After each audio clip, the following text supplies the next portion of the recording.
मेघना अपनी नंद का मजाक उड़ाती रहती क्योंकि वह काले रंग की थी। जब भी उसका रिश्ता आता तो रंग देखकर लोग मना कर देते थे, तो मेघना कहती, माँ जी, सुबह जो मांगने वाला भिखारी आता है उससे बात कर ले, शायद वही इसे पसंद कर ले। तो यह सुनकर सास का कलेजा कट जाता और अनुराग कहता, माँ, मेघना मजाक करते, उसका बुरा ना माने।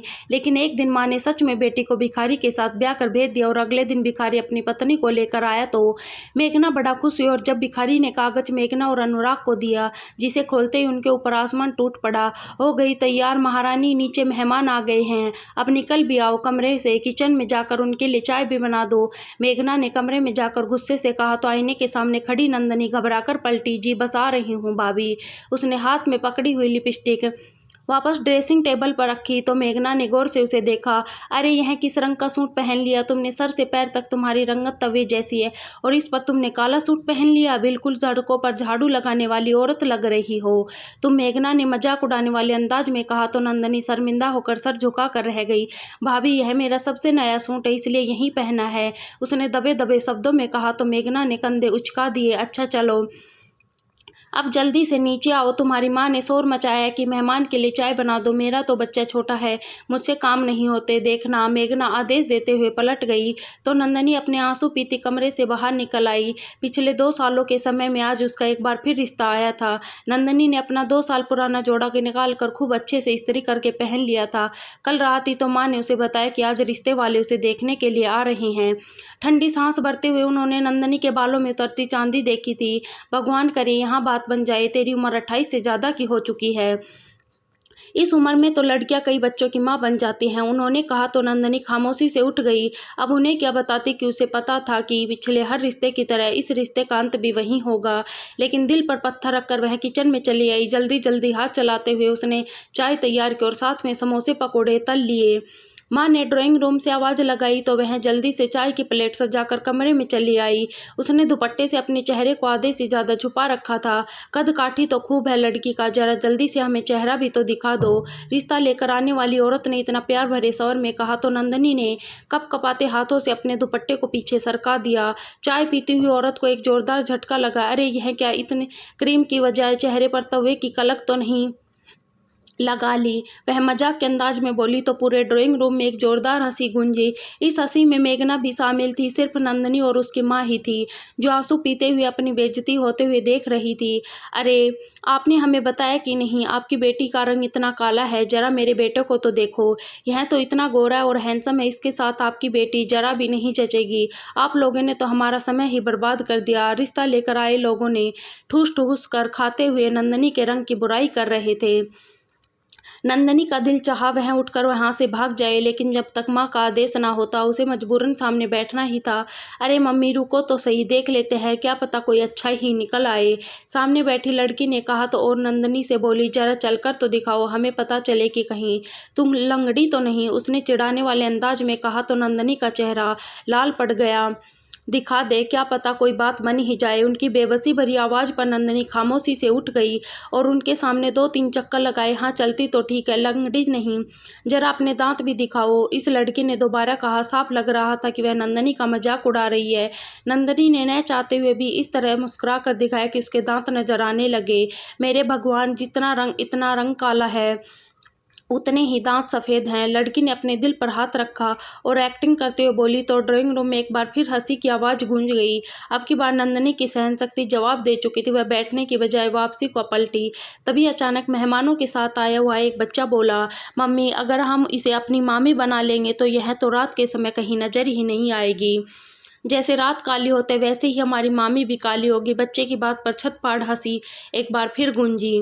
मेघना की आवाज़ इनमें सबसे ऊंची थी। उसे तो अपनी नंद से न जाने कौन सा बैर था। दुर्भाग्य से नंदनी की रंगत भी ऐसी थी कि जिंदगी भर वह हीन भावना का शिकार बनती चली आई थी और हर बार जब रिश्ता लेकर आने वाले लोग उसके रंग के कारण रिश्ते से इनकार करते तो नंदनी सबसे ज्यादा घर में मेघना के ताने सुनती। रिश्ते वाले माफी मांगते हुए उठकर जा चुके थे। ड्राइंग रूम में बैठी माँ खामोशी से आंसू बहा रही थी। नंदनी ने सारा किचन का काम समेटकर कमरे में चली गई तो रात होने के बाद भी माँ अभी वहीं बैठी थी। क्यों चिंता करती हो माँ, यहाँ मेरा भाग्य होगा, वहीं मेरी शादी हो जाएगी। नंदिनी ने कहा तो माँ फूट फूट कर रो दी।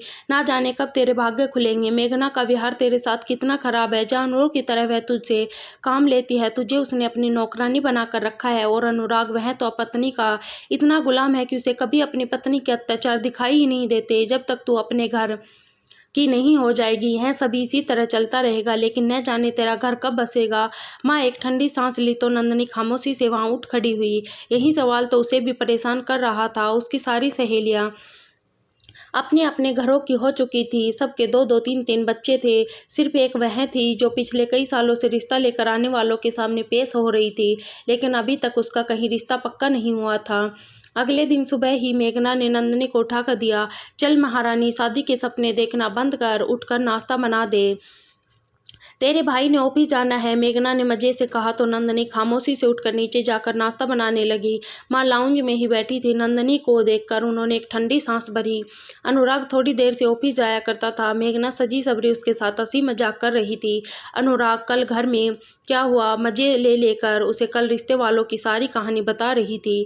अरे यह लोग तो बहुत अच्छे थे, शरीफ और मिलनसार, बस अपनी नंदिनी में ही कमी है, वरना तो अब तक कहीं ना कहीं रिश्ता हो चुका होता। ना ही शकल सूरत की अच्छी है, न ही कोई सलीका, न जाने उसका क्या बनेगा। मेघना ने ठंडी सांस लेकर कहा तो अनुराग ने एक नज़र अपनी बहन पर डाली जो किचन से नाश्ता लाकर उसके सामने रख रही थी। कहीं ब्यूटी पार्लर ही चली जाया कर, चेहरे की कुछ रगड़ाइयाँ कर ले, शायद तेरा कोई रंग रूप निखर आए। पत्थर की तरह मेरे सीने पर पड़ी है। जब तक तेरी शादी नहीं होगी माँ मुझे चैन से जीने नहीं देगी। और तू है कि घर बसाने का नाम ही नहीं लेती। अनुराग ने चिढ़कर कहा एक जोरदार आवाज में, जिसमें अरे यह तो मरी जा रही है शादी करने के लिए, लेकिन कोई इसे पसंद भी तो करे। इसका तो चेहरा देखकर बच्चे डर कर माँ से लिपट जाते हैं और रोने लगते हैं कि मम्मी चुड़ैल आ गई। मेघना ने हंसते हुए एक बार फिर नंदिनी का मजाक उड़ाया तो खामोशी से भाई और भाभी के सामने चाय रखकर वह माँ के पास चली आई। उसका दिल चाह रहा था कि वह फूट फूट कर रो दे। वहीं मेघना और अनुराग यूं ही बैठकर बातें कर रहे थे कि दरवाजे पर दस्तक दी। कोई और बाहर से भिखारी ने आवाज लगाई, भगवान के नाम पर कुछ दे दो बाबा। मेघना पहले तो अनसुना कर दे। अनुराग भी इतने खुले दिल का नहीं था कि दरवाजे पर आने वाले को कुछ दे दिया करे। और यह भिखारी तो रोज ही आया करता था, लेकिन भिखारी ने न जाने छोड़ी तो 2-3 बार उसने दरवाजा बजाया तो मेघना चिढ़कर बोली, ए नंदिनी चल यहाँ 2 रुपए जाकर इस भिखारी को पकड़ा दे और इससे बोल ज्यादा सर मत खाया कर। मेघना की बात पर नंदिनी खामोशी से उठी और 2 रुपए पकड़ा कर दरवाजा खोलकर भिखारी को देने लगी। भिखारी ने अपना चेहरा कपड़े से ढक रखा था। 2 का सिक्का देखते ही वह बोला, इतनी महंगाई के दौर में इस 2 रुपए से क्या बनेगा, कुछ और दे दो, उसने कहा तो अंदर बैठी मेघना और अनुराग जो यह बातें सुन रहे थे। मेघना ने ऊंची आवाज लगाकर कहा, यह जो लड़की पैसे देने आई उसे ही रख लो, वैसे भी इसे कोई लेने को तैयार तो है नहीं, तुम ही इसे शादी कर लो, शायद हमारी जान छूट जाए।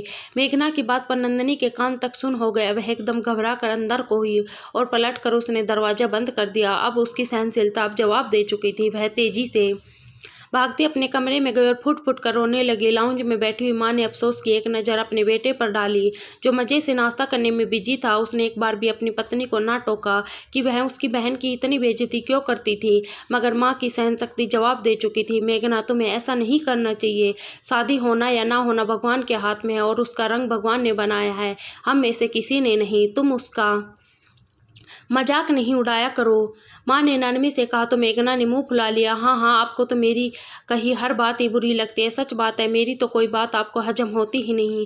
काली कलूटी बेटी में कौन से ऐसे हीरे जड़े हैं जो आप उसको सीने से लगा कर रखना चाहती हैं। सच कहती हूँ, मैं उसके बारे में ना काम की ना काज की, दुश्मन अनाज की। मेघना पैर पटकते उठी और अपने कमरे में चली गई। अनुराग जो नाश्ता कर चुका था अचानक माँ की ओर मुड़ा और बोला, क्या करती है माँ, फालतू में अपनी मेघना को नाराज कर दिया। वह तो मजाक करती है, नंदिनी को अपनी छोटी बहन की तरह समझती है, इसलिए ऐसा कहती है। और क्या गलत कहती है। नंदिनी का रंग है ही इतना काला कि मैं खुद कई लोगों से उसके रिश्ते की बात कर चुका हूँ, मगर जो भी उसकी शक्ल देखता है वह रिश्ते से इनकार कर देता है। आप आगे से मेघना को कुछ मत कहना। अनुराग गुस्से से कहता उठ खड़ा हुआ तो माँ अपने आंसू पीती खामोशी से वहीं बैठी रह गई। उन्हें पता था जैसे ही उनकी आंखें बंद होंगी नंदनी पर अपनी जिंद की ओर तंग हो जाएगी। अभी भी वह सुबह से लेकर शाम तक कोहलू के बैल की तरह मेघना के काम किया करती थी। अनुराग अपनी सैलरी का सारा पैसा मेघना के हाथ पर रखता था। वह एक भी सास और नंदनी के हवाले न करती थी। नंदनी कुछ खास पढ़ी लिखी ना थी, लेकिन घर में सिलाई कढ़ाई का काम करने वह महीने के कुछ रुपए कमा लेती थी। मेघना और अनुराग बहाने बहाने से वह रुपए भी उससे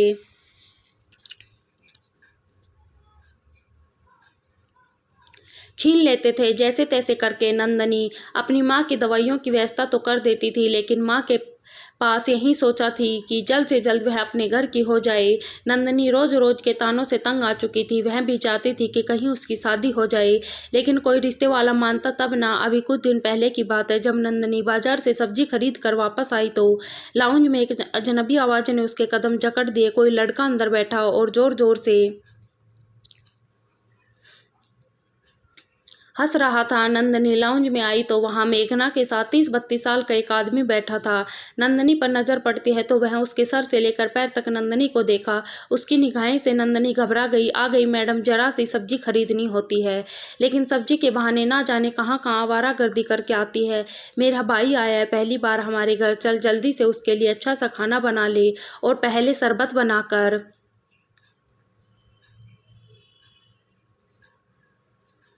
लाना। मेघना ने आदेश दिया तो नंदनी खामोशी से किचन में चली गई। चिलचिलाती धूप से आने के बाद उसका गर्मी में बुरा हाल हो रहा था, लेकिन चूल्हे के आगे खड़े होकर वह खामोशी से खाना तैयार करने लगी। खाने के बीच में मेघना ने चाय का कह दिया तो वह चाय बनाकर लाउंज में ले आई। जैसे ही वह लाउंज में लाई, उसके कानों में मेघना की आवाज पड़ी, अरे भाई क्या बताएं, हर जगह इसके रिश्ते की बात लगा कर देख ली, लेकिन इसके तो नसीब भी फूटे हुए। जितनी काली रंगत उतना ही काला इसका नसीब है, कहीं बात बनती ही नहीं। हम तो इस बोझ को पाल पाल कर थक गए हैं, मेघना अफसोस बड़े अंदाज में कह रही थी। नंदनी समझ गई कि कोई उसकी बात हो रही है। उसने शर्मिंदा होते हुए चाय का कप मेघना के सामने रखा और खुद वापस किचन में चली गई। माँ की तबीयत काफ़ी खराब थी, उन्होंने पूरा दिन सोते हुए गुजारा था, लेकिन नंदनी ने खाना बनाकर मेघना और उसके भाई के सामने रखा और खुद चली गई। वह तेज बुखार के कारण करा रही थी। नंदनी के पास दवाइयों के पैसे तो थे नहीं। उसने घर में पड़ी हुई पैरासिटामोल ही लाकर माँ को जैसे तैसे खिला दी और उन्हें लेटा दिया। शाम हो रही थी। नंदनी को पड़ोस का दिया हुआ सूट भी सिलाई करना था।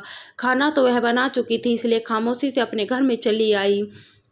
काफी देर तक वह मशीन पर झुकी कपड़े सिलाई करती रही। अचानक उसे एहसास हुआ कि उसे भूख लगी है।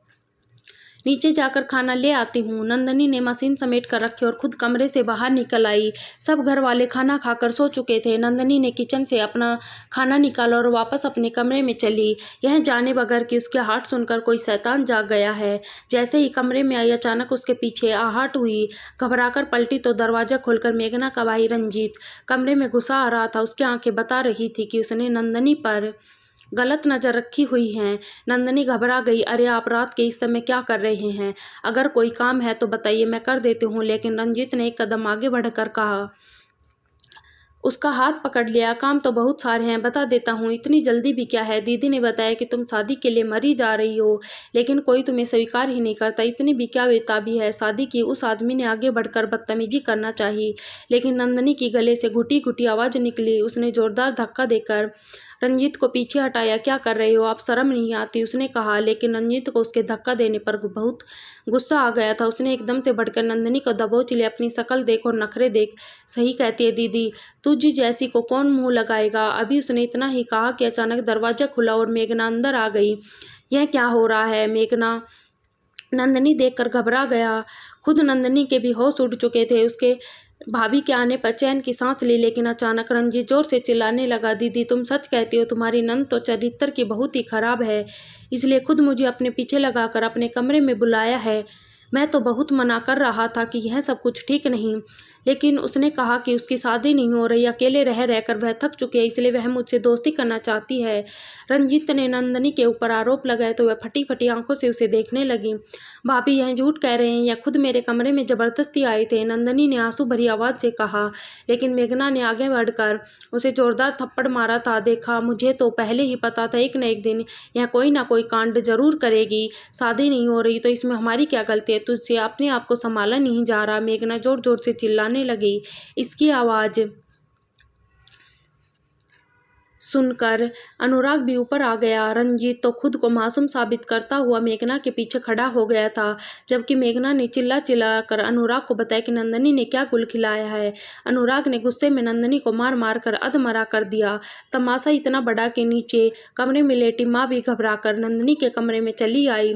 उन्होंने जो आकर नंदनी का सूजा हुआ चेहरा और होठों से बहता हुआ खून देखा तो वह घबरा के मेघना ने चिल्ला के बताया कि नंदनी ने किस तरह उसके भाई पर डोरे डालने की कोशिश की है।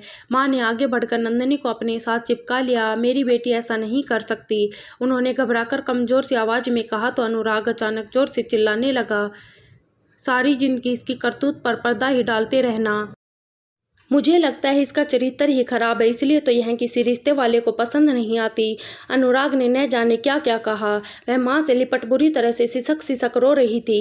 आज इसका कुछ इलाज करता हूँ, कोई अंधा लूला लंगड़ा जो कोई भी मुझे मिला मैं उसके हवाले कर दूंगा, चाहे वह 4 बच्चों का बाप ही क्यों ना हो। अनुराग गुस्से में बोलता हुआ कमरे से बाहर चला गया और रंजीत तो पहले ही जा चुका था।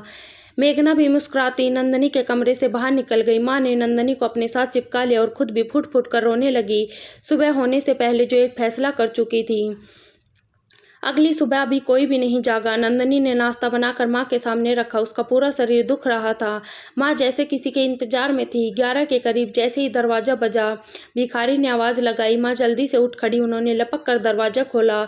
सामने वही भिखारी खड़ा था जो हमेशा अपना चेहरा कपड़े से लपेट कर आता था। उसने उन्हें देखते ही आवाज लगाई, भगवान के नाम पर कुछ दे दो। माँ की आंखों में आंसू आ गए। तुम्हें देने के लिए आज बस यह है। माँ ने नंदनी को आवाज लगाई और वह बाहर आई तो माँ ने उसका हाथ पकड़कर उस भिखारी के सामने कर दिया। भिखारी की आंखें हैरत के मारे फैल गई। जल्दी से इसे मंदिर में ले जाओ, अपनी बेटी की शादी तुम्हारे साथ करना चाहती हूँ, माँ ने कहा तो भिखारी ने हाथ बढ़ाकर अपने चेहरे से वह कपड़ा हटा लिया। वह एक जवान आदमी था, लेकिन धूल से अटे बाल, फटे कपड़े से वह उसकी शक्ल बुरी लग रही थी। लेकिन माँ जी, मैं तो एक भिखारी हूँ, उसने कहा तो माँ की आंखों से आंसू तर आए। चाहे तुम एक भिखारी हो, लेकिन कम से कम मेरी बेटी के साथ शादी तो करोगे, शायद इसके भाग्य में यही लिखा है। वह फुट फुट कर रोने लगी। भिखारी उल्टे पैरों चला गया। माँ को लगा शायद वह भी इनकार करके चला गया, लेकिन थोड़ी देर के बाद जब वापस आए तो उसके साथ 1-2 आदमी और थे और उन्हें अंदर पास ही बिठा दिया। मेघना और अनुराग भी अंदर से बाहर निकल आए थे। यह क्या कर रही है माँ, अनुराग ने हैरत से कहा तो माँ ने उसे खामोश रहने को कहा। तेरी जान छुड़वा रही हूँ, नंदनी की शादी कर रही हूँ इस भिखारी के साथ, तो चुप हो जा, माँ ने कहा तो मेघना कहने लगी, हाँ इस बेचारे भिखारी की किस्मत फूट गई, लेकिन चलो नंदनी को अपने जोड़े का लड़का तो मिल गया। उसका मजाक उड़ाते आंखें झुका लिए उस भिखारी के साथ 7 फेरे लिए। माँ ने हाथ रखकर नंदनी को उसके साथ विदा कर दिया। अनुराग ने कुछ ना कहा। वह तो बोझ के टल जाने पर ही खुश था। नंदनी कभी वापस नहीं आए कि शायद वह भिखारी अपने साथ साथ उसे भी भीख मांगने पर लगा देगा। क्या पता उसे एक टाइम की रोटी भी नसीब हो या नहीं। लेकिन माँ अपने बेटे और बहू के आगे इतनी मजबूर हो चुकी थी कि उन्होंने यह कठोर फैसला करना ही था। नंदनी के जाते ही मेघना ने उसके कमरे पर कब्जा कर लिया, लेकिन अब वह परेशान थी। घर के कामकाज किससे करवाती। पहले तो उसे मुफ्त की नौकरानी मिली हुई थी, अब वह माँ पर आदेश चलाने लगी। लेकिन माँ की बूढ़ी हड्डियों में इतना दम नहीं था कि वह दिन रात मेघना के आदेश का पालन कर सके। मेघना पूरे घर में फिरने लगी। उसने कई बार अनुराग से कहा कि घर में किसी का नौकरानी को रखवा दे, लेकिन अनुराग ने मना कर दिया कि फिलहाल उसकी इतनी क्षमता नहीं है। मेघना को बहुत गुस्सा आता। माँ को बैठा देखती तो जोर जोर से चिल्लाने लगती। ना जाने क्या सूझी थी इस बुढ़िया को कि उस भिखारी के साथ अपनी बेटी को विदा कर दिया। लेकिन कोई बात नहीं, वह भिखारी भी उसे ज्यादा दिन नहीं रखेगा। भला इतनी काली शकल और सूरत वाली को अपने घर में कौन सहन कर सकता है। 4 दिन में ही धक्के खाकर वापस आ जाएगी। मेघना ने खुद को समझाया। घर में गंदगी बर्दाश्त नहीं हो रही थी, मगर मेघना बात सुनते ही दोनों पति पत्नी माँ ही उठकर खाना बना लेती थी और मेघना आराम से कमरे से निकलकर वह खाना खाती थी। लेकिन माँ से जितना काम हो सकता था वह बेचारी भी बस उतना ही कर सकती थी। दिन रातों में बस नंदनी की याद आती, न जाने उसका क्या हाल होगा। कभी कभी अनुराग आता तो कहता, आज मैंने फैलानी जगह पर बिल्कुल नंदनी के हमशक्ल एक भिखारन को भीख मांगते देखा, शायद वह अपनी नंदनी होगी। उसकी यह बात सुनते ही दोनों पति पत्नी जोर से हंसने लग जाते और माँ अपना दिल पकड़ कर रह जाती। नंदनी को गए हुए कई महीने गुजर चुके थे। माँ बहुत ज़्यादा ही कमज़ोर हो चुकी थी। मेघना कभी उसके साथ बुरा करती। माँ को लगता कि शायद नंदनी कहीं मर खर गई होगी। लेकिन एक दिन जब अनुराग भी घर पर था और किचन में माँ उसके लिए खाना बना रही थी, तभी दरवाजा बजा। जरा दरवाजा खोलकर देखना कौन है, अनुराग ने बुरा सा मुंह बनाते हुए कहा। हालांकि मेघना भी वहीं पास ही बैठी थी। माँ लड़खड़ाते कदमों से बाहर निकली और दरवाजा खोल दिया, लेकिन दरवाजा खोलते ही उनके पैरों के नीचे से जमीन निकल गई, क्योंकि बाहर नंदनी खड़ी थी। लेकिन नंदनी जिस हाल में थी उसे देखकर माँ को अपनी आंखों पर विश्वास नहीं आ रहा था। सुंदर और महंगे कपड़े, चमकते हुए कानों के झुमके, हाथों में पड़ा हुआ महंगा सा पर्स दिख रहा था कि नंदनी के पास अब पैसे की कोई कमी नहीं थी। नंदनी, यह सब क्या है? माँ ने कहा। लेकिन नंदनी आगे बढ़कर माँ से लिपट गई। उसके साथ एक बहुत ही हैंडसम सा जवान लड़का भी खड़ा था। माँ ने अपने दिमाग पर जोर दिया। इस नई जवान शकल उस भिखारी से मिलती जुलती लग रही थी, लेकिन अब तो उसका हुलिया ही अलग था। महंगा 3 पीस सूट, पैरों में महंगे जूते, हाथ में पड़ी गाड़ी की चाबी। माँ ने झाँक कर देखा तो घर के बाहर एक शानदार गाड़ी भी खड़ी थी। यह सब क्या है नंदनी? माँ ने कहा। तो नंदनी और उसका पति घर के अंदर आए। सामने बैठा अनुराग का तो मुंह हैरत के मारे खुला का खुला रह गया। अरे, यह तो वही भिखारी है, मेघना के होठों से निकला। लेकिन इसकी काया पलट कैसे हुई? मेघना, अनुराग दोनों हैरान थे, जबकि नंदनी मुस्कुराती अपनी माँ से मिल रही थी। शायद आप लोगों को विश्वास न आए, लेकिन यह सच है कि मेरे पति सिद्धार्थ हैं। इनका संबंध सीबीआई से है। यह मुजरिमों को पकड़ने के लिए अलग अलग रूप धारण कर अपनी ड्यूटी देते हैं। यह भिखारी बनकर हमारे मोहल्ले में आया करते थे। उनकी ड्यूटी खतरनाक मुजरिम को पकड़ने के लिए लगी थी। हमें लगा सचमुच में एक भिखारी हैं, जबकि यह तो एक सीबीआई इंस्पेक्टर थे। जब आपने मेरी शादी इनके साथ कर दी तो वह मुझे सीधा अपने घर ले गए और किसी महल से कम नहीं था। रुपए पैसे की कोई कमी नहीं थी। मुझे तो लगा मेरी जिंदगी ही बदल गई। अच्छी खुराक और अच्छी देखभाल की वजह से मेरी रंगत भी निखरने लगी। नंदनी की बात सुनकर मेघना की आंखें हैरत के मारे फैल गई। यह कैसे हो सकता है? नंदनी इतना खुश कैसे रह सकती है? गुस्से की एक तेज आग उसके अंदर जलने लगी। जबकि माँ तो नंदनी को देखकर निहाल हो रही थी। उनका दामाद भी बहुत अच्छा और शरीफ आदमी था। अनुराग तो बगले झाँक रहा था। नंदनी ने अचानक माँ का हाथ पकड़ा। मैं आपको लेने आई हूँ, आप यहाँ नहीं रहेंगे। मेरे शानदार घर में हर सहूलियत आपका इंतजार कर रही है।